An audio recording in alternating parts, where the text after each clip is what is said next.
صدیوں سے ایک پراسرار قوم کے چرچے تاریخ، مذہب اور اساطیر میں گونجتے رہے ہیں۔ یہ ایک ایسی قوم ہے جس کا ذکر نہ صرف قرآن مجید میں آیا بلکہ بائبل، تورات اور مختلف تہذیبوں کی روایات میں بھی ان کا تذکرہ موجود ہے۔ یہ ہیں یاجوج اور ماجوج، دو نام، ایک ہولناک مستقبل اور ایک ایسا راز جو ابھی تک پوری طرح کھل نہیں سکا۔ لیکن سوال یہ ہے کہ یہ قوم تھی کون، کہاں ہے اور کب ظاہر ہوگی؟ ونڈرز نیور سین کے معزز سامعین کرام، السلام علیکم۔ یاجوج اور ماجوج ایک ایسے پراسرار قوم کا نام ہے جو کئی صدیوں سے انسانی شعور کو حیرت میں ڈالے ہوئے ہے، لیکن ان کی اصل حقیقت، شناخت، مقام اور نوعیت آج بھی دنیا کے عظیم معمجات میں سے ایک ہے۔ بہت سے مورخین کا ماننا ہے کہ یاجوج اور ماجوج دراصل وہی خونخوار قبائل تھے جو ایشیا کے شمال سے نکلے اور دنیا کے بڑے حصوں پر چڑھ دوڑے۔ ان میں سر فہرست چنگیز خان کی قیادت میں منگول فوجیں، ہلاکو خان کی افواج جنہوں نے بغداد کو تباہ کیا۔ ان قبائل کی صفات یاجوج ماجوج سے ملتی ہیں، یعنی حد سے زیادہ ظلم، شہروں کا صفایا، لاکھوں انسانوں کا قتل، تہذیبوں کا مٹ جانا۔ منگولوں کی ظاہری شکل بھی احادیث میں مذکور یاجوج ماجوج سے ملتی جلتی ہے، یعنی چھوٹے قد، چوڑے چہرے، پھیلی ہوئی آنکھیں، گھنی داڑھی اور بے رحم طبیعت۔ البتہ ان اقوام کا ظہور تاریخ میں ہو چکا ہے، جبکہ یاجوج ماجوج کا قرآن اور حدیث میں ظہور قیامت کے قریب بیان ہوا ہے۔ اس لیے یہ نظریہ مکمل طور پر حتمی نہیں مانا جا سکتا۔ قرآن پاک میں ذوالقرنین کا ایک دیوار بنانا واضح طور پر بیان ہوا ہے جو یاجوج اور ماجوج کو انسانوں سے الگ کرتی ہے۔ تاریخی طور پر بعض جغرافیہ دانوں نے اس دیوار کو قفقاز کے پہاڑوں میں واقع قرار دیا ہے، جسے آج دروازہ دربند کہا جاتا ہے۔ یہ علاقہ موجودہ روس اور آذربائیجان کی سرحدوں پر واقع ہے۔ یہاں واقع ایک قدیم لوہے اور تانبے کی دیوار کے آثار بھی موجود ہیں۔ اس مقام کو یونانی اور ایرانی مورخین نے بھی الیگزینڈر کی دیوار قرار دیا ہے، جو ذوالقرنین سے منسوب کی جاتی ہے۔ کچھ ماہرین نے سائبیریا اور شمالی روس کے علاقوں میں بھی تحقیق کی ہے، جہاں کئی علاقے ایسے ہیں جن تک انسانی رسائی آج بھی محدود ہے۔ یہاں قدرتی طور پر برف، پہاڑوں اور گلیشیئرز نے راستے بند کیے ہوئے ہیں جو ممکنہ قید کی تشریح ہو سکتے ہیں۔ کچھ مفکرین کا یہ بھی ماننا ہے کہ یاجوج ماجوج کوئی مادی قوم نہیں بلکہ ایک غیر مرئی مخلوق ہو سکتی ہے، جیسے جنات۔ قرآن اور حدیث کی کئی تفاسیر میں ان کی تعداد اتنی زیادہ بیان کی گئی ہے کہ ہر ایک انسان کے مقابلے میں یاجوج اور ماجوج کے ہزاروں افراد ہوں گے۔ ایک حدیث میں آتا ہے کہ یاجوج اور ماجوج روزانہ اس دیوار کو کھودتے ہیں، اور جب سورج غروب ہو جاتا ہے تو رک جاتے ہیں اور اگلے دن دوبارہ وہی سے شروع کرتے ہیں، مگر ہر روز دیوار معجزاتی طور پر دوبارہ پھر سے بھر جاتی ہے۔ ایک دن اللہ چاہے گا کہ وہ اپنا کام مکمل کر لیں گے اور پھر وہ دنیا میں تباہی پھیلائیں گے۔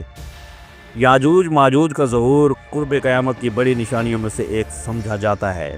قرآن پاک میں ذکر ہے کہ جب وہ دیوار ٹوٹے گی تو ہر بلندی سے وہ دوڑتے آئیں گے۔ ان کا انجام ایک زبردست عذاب کے ذریعے ہوگا، اور اللہ رب العزت ان کے خلاف ایسے مخلوق بھیجے گا جو ان کی گردنوں میں کیڑا ڈالے گی، جس سے وہ مر جائیں گے۔ حضرت عیسیٰ علیہ السلام کے زمانے میں ان کا خاتمہ ہوگا۔ ان کے بعد دنیا میں امن، خوشحالی اور عدل کا دور شروع ہوگا، لیکن جب تک وہ ظہور پذیر نہیں ہوتے، ان کے بارے میں قیاس آرائیاں، تحقیق اور بحث و مباحثہ جاری رہے گا۔ یاجوج ماجوج کا معمہ آج بھی انسانوں کے لیے ایک چیلنج ہے، ایک ایسا راز جو وقت کے پردوں میں چھپا ہوا ہے۔ یاجوج اور ماجوج کا ذکر قرآن حکیم میں انتہائی خاص انداز میں بیان کیا گیا ہے۔ ان کا تعلق صرف کسی مخصوص قوم سے نہیں بلکہ قرآن میں انہیں ایک عظیم فتنے، ایک خطرناک گروہ اور قیامت کی بڑی علامت کے طور پر پیش کیا گیا ہے۔ ان کا ذکر سورۃ کہف اور سورۃ الانبیاء میں آیا ہے، اور ان آیات کے ساتھ مفسرین نے جو تفصیلات بیان کی ہیں وہ نہایت حیران کن اور ایمان افروز ہیں۔ سورۃ کہف قرآن مجید کی 18ویں سورت ہے، جس میں ذوالقرنین علیہ السلام کے سفر کا مفصل ذکر موجود ہے۔ یہ وہ مقام ہے جہاں یاجوج اور ماجوج کا قرآن پاک میں سب سے واضح تذکرہ آتا ہے۔ آیت نمبر 83 میں اللہ رب العزت فرماتے ہیں، جس کا مفہوم یہ ہے کہ لوگ آپ سے ذوالقرنین علیہ السلام کے بارے میں سوال کرتے ہیں، کہہ دیجئے کہ میں تمہیں اس کے بارے میں کچھ بیان کرتا ہوں۔ یہاں سے قرآن ہمیں بتاتا ہے کہ ایک عظیم بادشاہ تھا جسے اللہ تعالیٰ نے زمین میں اختیار دیا۔ وہ مغرب سے مشرق تک سفر کرتا رہا، انہوں نے کہا، اے ذوالقرنین علیہ السلام، بے شک یاجوج اور ماجوج زمین میں فساد مچاتے ہیں، کیا ہم آپ کو کچھ معاوضہ دیں؟ کیا آپ ہمارے اور ان کے درمیان ایک رکاوٹ بنا دیں؟ یہاں ہمیں پہلی بار یاجوج ماجوج کے بارے میں پتہ چلتا ہے۔ وہ زمین پر فساد برپا کرنے والی قوم ہے۔ اس قوم سے بچنے کے لیے لوگ مدد کے طلبگار ہیں۔ ذوالقرنین علیہ السلام ان کے خلاف رکاوٹ یا دیوار بناتے ہیں۔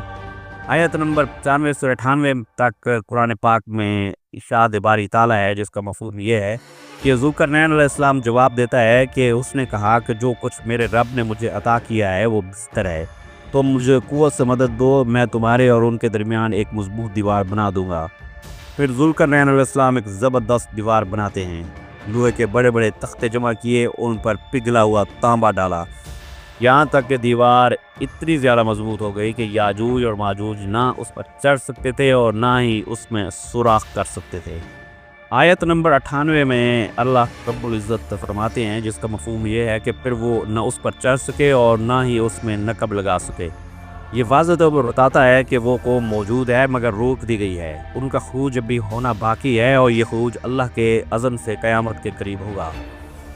سورۃ الانبیاء آیت نمبر 96 میں ارشاد باری تعالیٰ ہے کہ یہاں تک کہ جب یاجوج اور ماجوج کھول دیے جائیں گے اور وہ ہر بلندی سے دوڑتے آئیں گے۔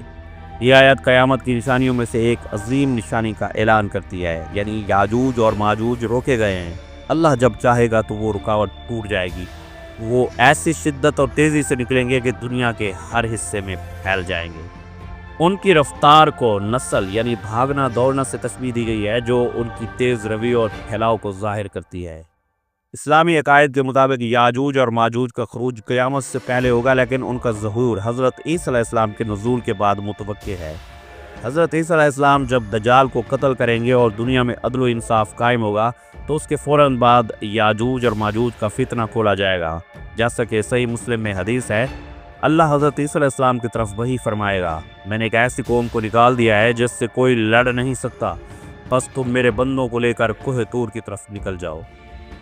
کہ یہ حدیث اس بات کا ثبوت ہے کہ یاجوج اور ماجوج کو اللہ تعالیٰ خود نکالے گا، ان سے جنگ کرنا ممکن نہیں ہوگا، مومنین کو صرف اللہ کی پناہ بچا سکتی ہے۔ احادیث کے مطابق یاجوج اور ماجوج زمین پر سب کچھ کھا جائیں گے، چشموں جھیلوں اور نہروں کا پانی پی جائیں گے، جانوروں کو مار دیں گے، کوئی چیز ان کے سامنے باقی نہیں رہے گی۔ وہ فخر سے کہیں گے، ہم نے زمین پر حکومت کر لی، اب آسمان فتح کریں گے۔ ایک روایت کے مطابق وہ آسمان کی طرف تیر پھینکیں گے اور اللہ ان کے تیروں کو خون آلود کر دے گا تاکہ وہ یہ سمجھیں کہ ہم نے آسمان بھی فتح کر لیا۔ یہ غرور ان کی تباہی کا سبب بنے گا۔ یاجوج اور ماجوج کے فتنے کے وقت انسان بلندیوں اور غاروں میں چھپ جائیں گے، کھانے پینے کی قلت ہو جائے گی، مائیں بچوں کو چھوڑ دیں گی، لوگ موت کی دعائیں کریں گے۔ یہ فتنہ دجال کے فتنے سے بھی زیادہ سخت قرار دیا گیا ہے۔ امام نووی فرماتے ہیں کہ اگر دجال کا فتنہ سب سے بڑا ہے تو یاجوج اور ماجوج کا فتنہ سب سے زیادہ تباہ کن ہے۔ جب زمین فساد سے بھر جائے گی تو حضرت عیسیٰ علیہ السلام اور ان کے ساتھی کوہ طور پر پناہ لیں گے، وہ اللہ رب العزت سے دعا کریں گے کہ اس فتنے پر قابو پایا جائے۔ اس کے بعد اللہ ایک خاص کیڑا ان کی گردنوں میں بھیجے گا جس سے سب یاجوج ماجوج ایک ہی رات میں مر جائیں گے۔ پھر اللہ رب العزت ایک ایسا کیڑا بھیجے گا جو ان کی گردنوں کو کھا جائے گا اور وہ صبح تک مردہ لاشوں کی طرح زمین پر پڑے ہوں گے۔ مسند احمد سے یہ روایت ہے۔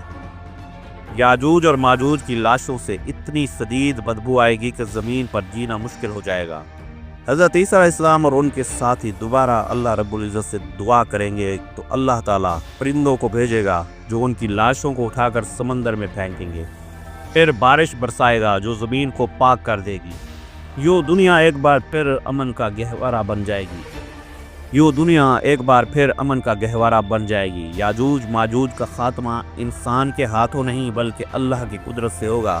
یہ اس بات کی علامت ہے کہ دنیا کی سب سے بڑی طاقتیں بھی اللہ کے سامنے کچھ نہیں۔ انسان کا علم، فوج اور ایجادات سب بے بس ہو جائیں گے، صرف وہی بچے گا جو اللہ پر ایمان رکھتا ہو۔ یہ فتنہ ہمیں یاد دلاتا ہے کہ دنیا عارضی ہے، اصل زندگی آخرت کی ہے۔ بہت سے لوگ یہ بھی سوال کرتے ہیں کہ کیا یاجوج ماجوج واقعی آج بھی زندہ ہیں؟ کہاں ہیں؟ اگر دنیا کے ہر کونے میں انسان پہنچ چکا ہے تو یہ کہاں چھپے ہوئے ہیں؟ اس سوال کا جواب قرآن و حدیث سے یہی ملتا ہے کہ ان کی قوم اللہ کے دیوار کے پیچھے ہے۔ انہیں اللہ نے غائب رکھا ہے جیسے اصحاب کاف کو رکھا گیا۔ ان کا ظہور ایک ماورائی امر ہوگا جیسے دجال کا نکلنا یا آسمان سے عیسیٰ علیہ السلام کا نزول۔ اسے سادہ عقل سے نہیں بلکہ ایمان سے سمجھنا ہوگا۔